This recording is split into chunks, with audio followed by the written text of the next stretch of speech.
Colombia विद्यापीठाने 200 वर्ष सर्वात हुशार विद्यार्थी असा सर्वे जेव्हा केला होता ना, तेव्हा 1 नंबरला डॉक्टर बाबासाहेब आंबेडकरांचं आपल्याला अभिमान वाटला पाहिजे. मग यांनी जर अभ्यासिका केली होती तर तिथं बाबासाहेबाचं नाव का नाही दिलं समता स्टडीजला? आज ते आमच्याकडे मतं मागायला येतील, आमच्या दलित बांधवांकडे येतील, अल्पसंख्याक बांधवांकडे येतील. ती ही गोष्ट निश्चित लक्षात घ्या.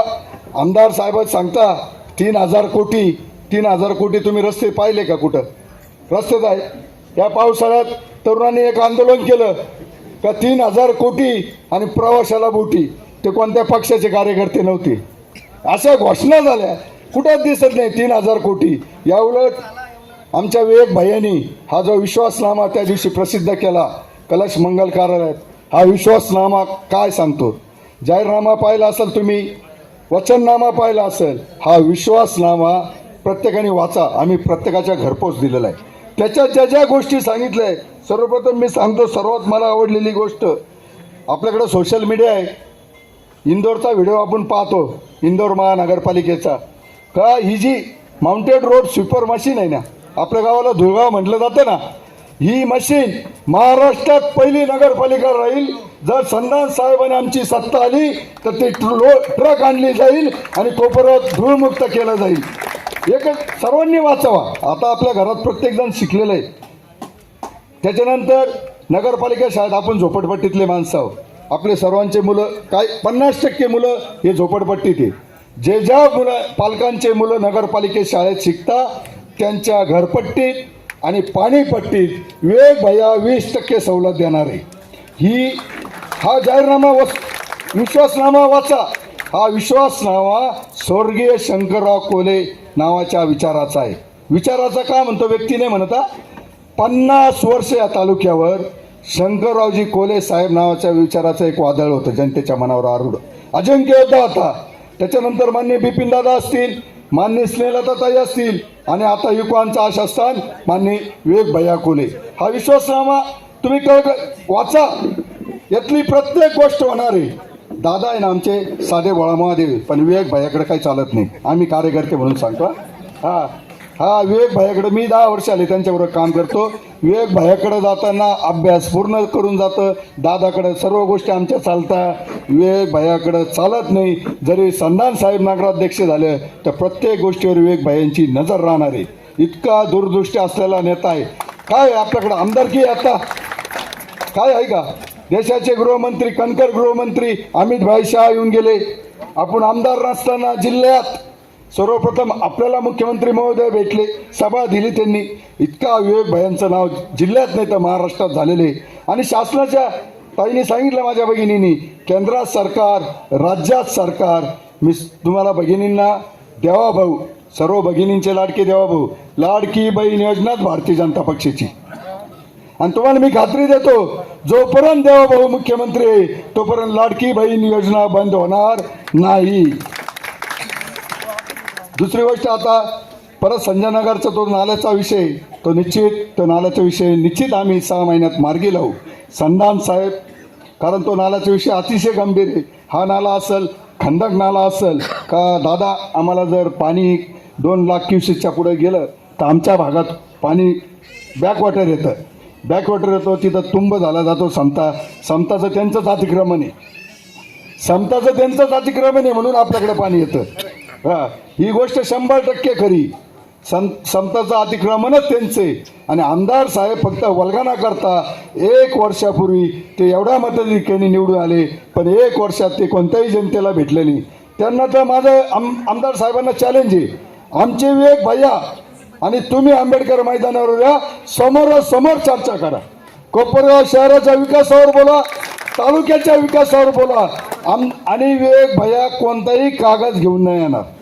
इतके विवेक भाईबरोबर मी 5-7 वर्ष जेव्हा विवेक भाईबरोबर आलो ना, प्रचंड अभ्यास आहे. वयाच्या मानेने प्रचंड बुद्धी त्या वयात आम्ही बी होतो. इतका हुशार व्यक्तिमत्व. आणि एकदा आम्हाला संधी द्या.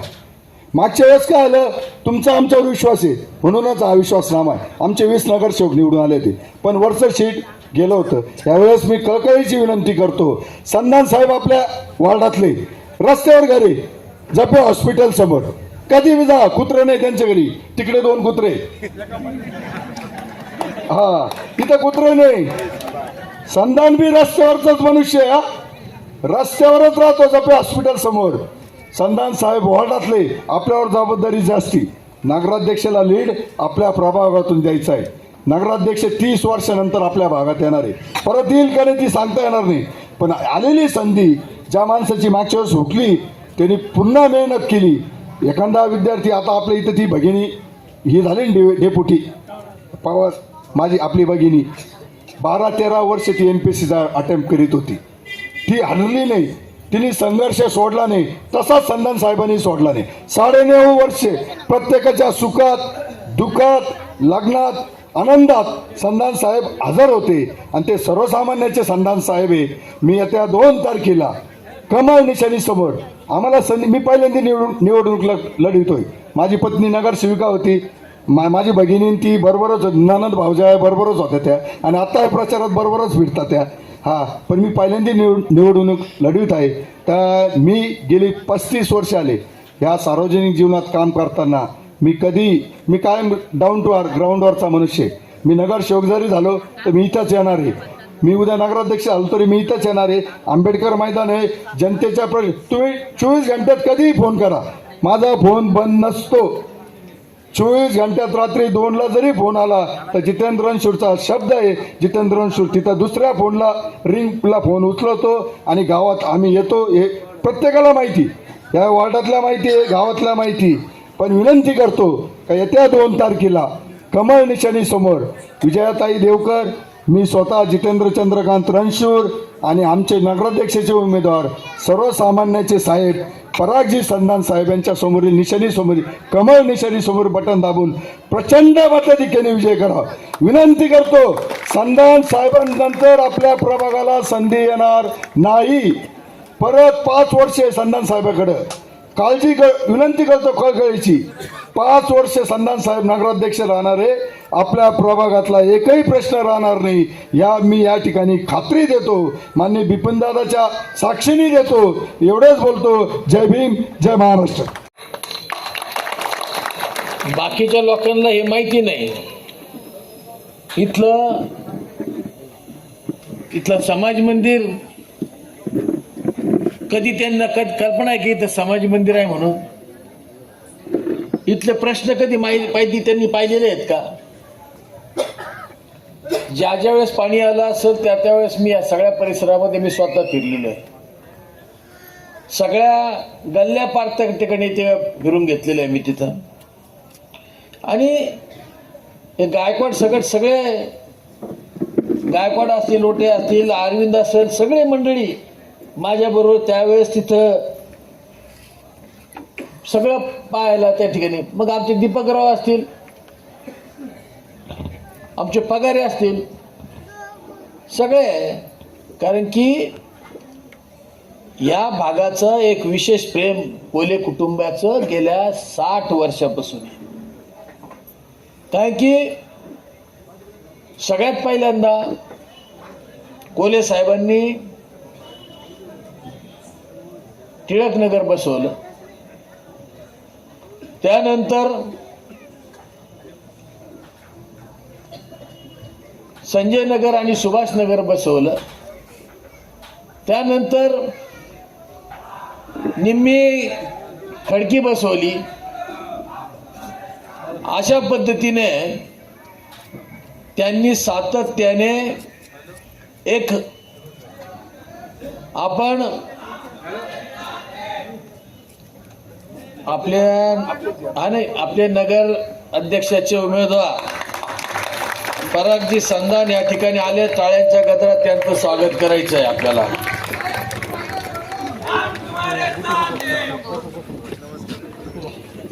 मुळात हा प्रभाग त्यांचा आहे, म्हणजे तुमचा आहे. तुमच्या प्रभागातील समस्या तुम्हाला त्या ठिकाणी सोडवायच्या आहे.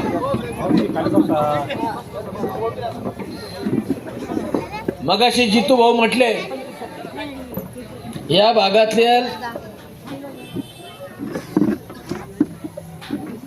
गटरींचा प्रश्न आहे, या भागातील लाईटच्या वरच्या वायरिंगचा प्रश्न आहे, या भागातील पिण्याच्या पाण्याचा प्रश्न आहे, हे प्रश्न त्याचबरोबर सातत्याने जी टांगती तलवार असती की अतिक्रमण केलेल्या जागांचं नावावरती करण्याचा प्रश्न आहे. या विश्वासनाम्यामध्ये त्या ठिकाणी लिहिलेलं आहे की काय काय करायचं आहे. आणि त्या 2 दिवसापूर्वी महाराष्ट्र राज्याचे मुख्यमंत्री या ठिकाणी आलेत. त्यांनी सांगितलं की विश्वासनाम्याच्या मध्ये जे काही लिहिलेलं आहे त्याची पूर्तता करण्याची जबाबदारी आमची आहे. तुम्हाला कल्पना नाही, एक चूक झाली तर काय होतं. इथं बऱ्याच जणांना कल्पना नसेल की मी पूर्वी 125 कोटी रुपये या लोकांच्या घरकुलांच्या साठी त्या ठिकाणी आणलेली होती, जे NCDC कडून त्यावेळेस मंजूर करून घेतले होते. आणि 4 मजली घरं व्हायचे होते आणि जवळजवळ 450 ते 550 स्क्वेअर फुटाचं एक घर प्रत्येकाला त्या ठिकाणी मिळणार होतं. पण त्यावेळेस नगरपालिकेमध्ये आपले नगराध्यक्ष आले नाही, म्हणून पहिला हप्ता आला 25 कोटीचा. आता तुम्हाला आठवू राहिलं, मला सगळं आठवतं. 25 कोटीचा हप्ता आला आणि 25 कोटीचा हप्ता हे पैसे 125 कोटी रुपये दादानी कोले साहेबांनी मंजूर करून आणलेत. म्हणून यांना श्रेय जाऊ नये, या गोरगरिबांना यांच्याबद्दल आस्था वाटेल, यांच्याबद्दल प्रेम वाटेल, म्हणून त्या कालखंडामध्ये त्यांनी त्या 25 कोटीचं त्या कर्जाचं व्याज भरलं आणि त्याच्या पैसे परत पाठवले. हा इतिहास नगरपालिकेचा आहे, तुम्ही लक्षात घ्या. अशा पद्धतीने जर कधी आपण कोणाला एक छोटीशी चूक आपल्याकडून झाली तर काय होतं. इथं आपण जे आज गप्पा गोष्टी करताय, गटार मुठी करायची, इथं नगराध्यक्ष मधून जर कधी पराग संधान आले, मोठी नाही तर बंदिस्त गटार या ठिकाणी मंजूर होणार आहे. आमचा पहिला उद्दिष्ट राहणार आहे. काका कोयटे हा व्यापाऱ्यांचा पुढारी आहे, काका कोयटे हा मोठ्या लोकांचा पुढारी आहे. आमचा पक्ष हा समोर बसलेल्या गोरगरिबांचा पक्ष आहे. यास आमच्या उमेदवाराला निवडून द्या. मी तुम्हाला सांगतो की पहिली जे कामं होतील सुरू होतील ते कोपरगाव शहरातल्या झोपडपट्टीमध्येच पहिल्यांदा सगळ्या खर्च त्या ठिकाणी होणार आहे.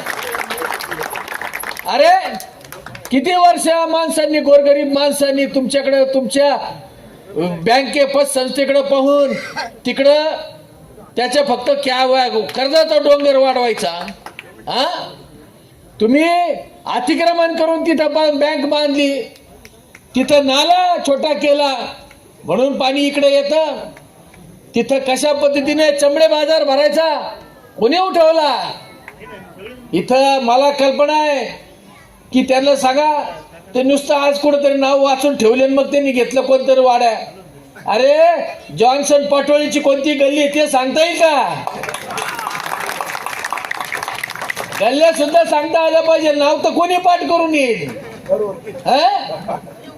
इथं काय आहे बो, इथं कुठं समाज मंदिर बांधलेलं आहे, मारुती मंदिर कुठं आहे, कोणत्या ठिकाणी दर्गा आहे हे सांगता आलं पाहिजे.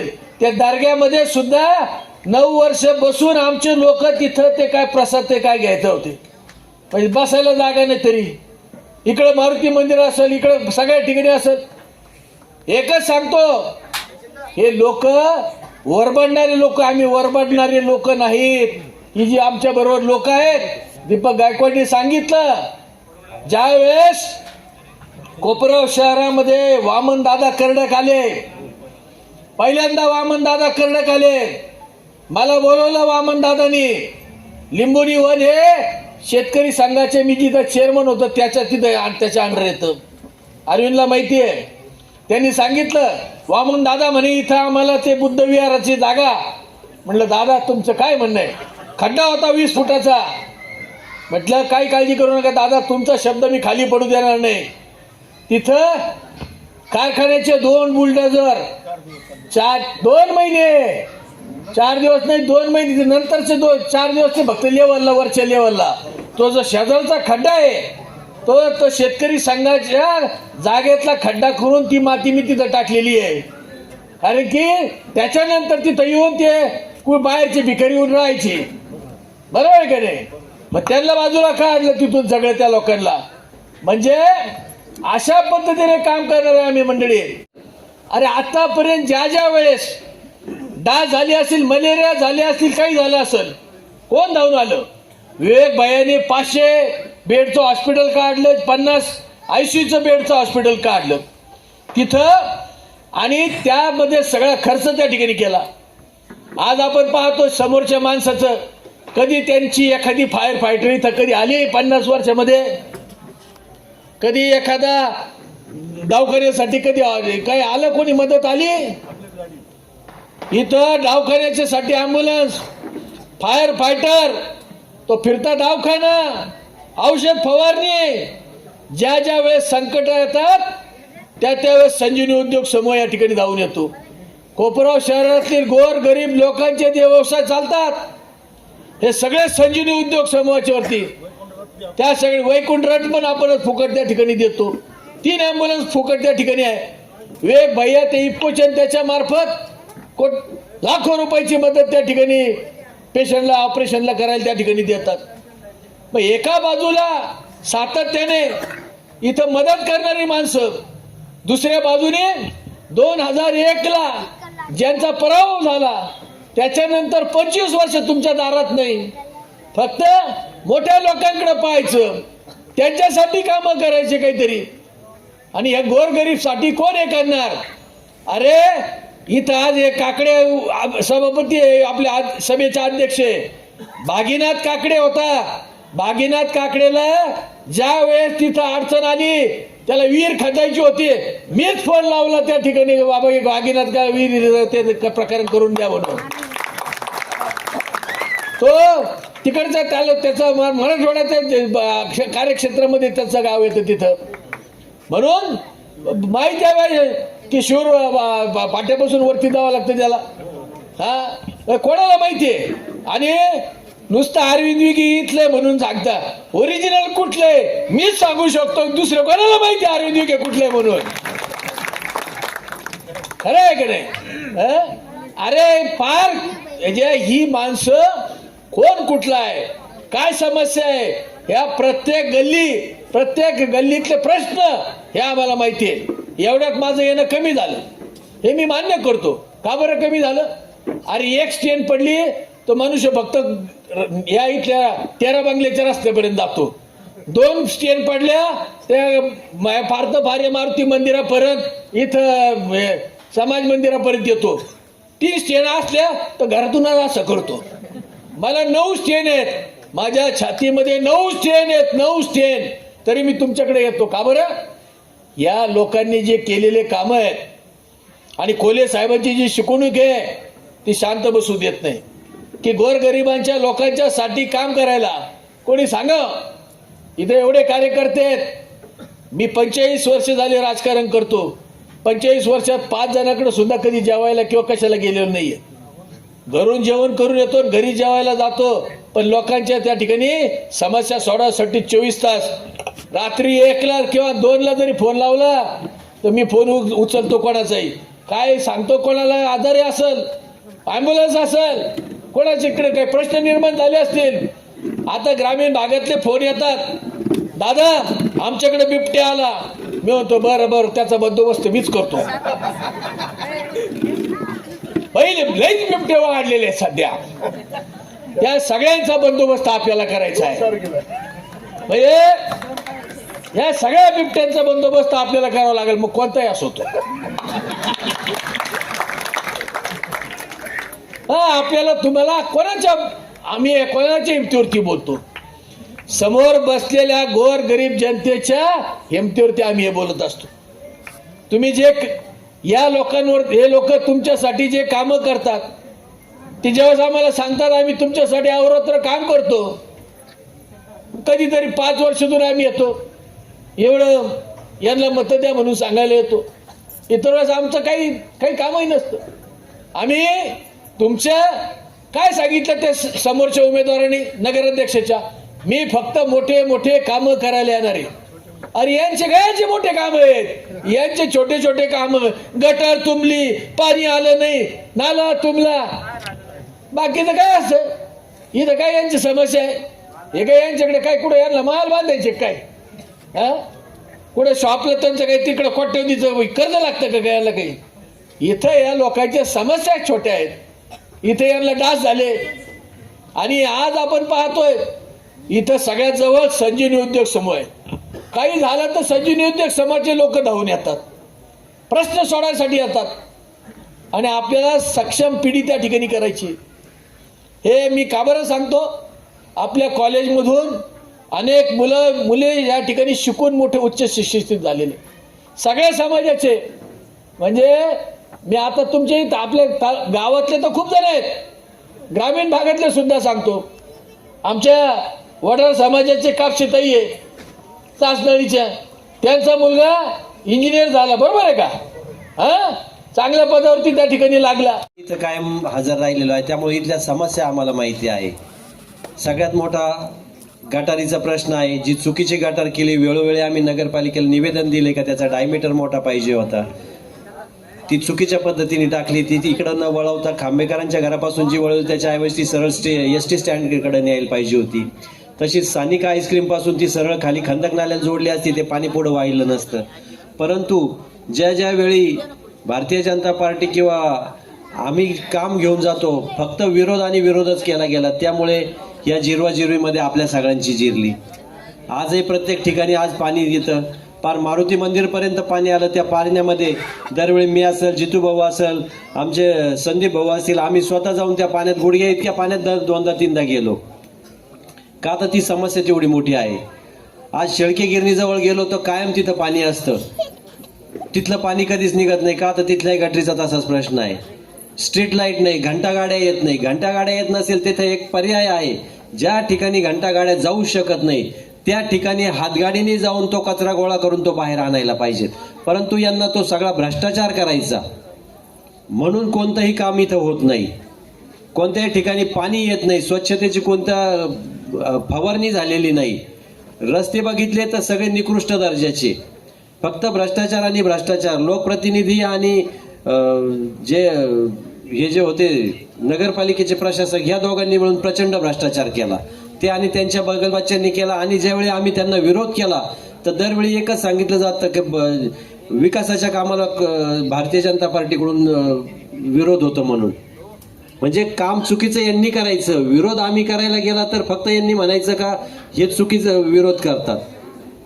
आज इथल्या समस्या इतक्या आहे, स्ट्रीट लाईटचे आहे, पोल असे बऱ्याच ठिकाणी वाकडे झाले आहे, काही ठिकाणी घरांमध्ये पोल आलेले आहे, पाण्याच्या पाईपलाईन नाही, ड्रेनेजच्या पाईपलाईन नाही, ज्या गटारी केल्या त्या चुकीच्या आहे. हा सगळा भ्रष्टाचार जर आपल्याला मिटवायचा असेल तर विवेक भैयांच्या स्वप्नातलं जे शहर बनवायचं आहे, जो विश्वासनामा आम्ही तयार केलेला आहे, जो मुख्यमंत्र्यांच्या हस्ते आपण जो आपल्या सगळ्यांसमोर ठेवला, त्या विश्वासनाम्यामध्ये ह्या सगळ्या गोष्टी दिलेल्या आहे. कारण हा विश्वासनामा काय आम्ही 4 जणांनी बंद खोलीमध्ये बसून नाही बनवलेला. आपल्या सगळ्या लोकांकडून आम्ही त्या कोणत्या समस्या सोडवायच्या याचं आपण एक सर्वे केला, जे आपल्याकडून सजेशन्स मागवले आणि मग त्याच्यातून तो विश्वासनामा तयार केला.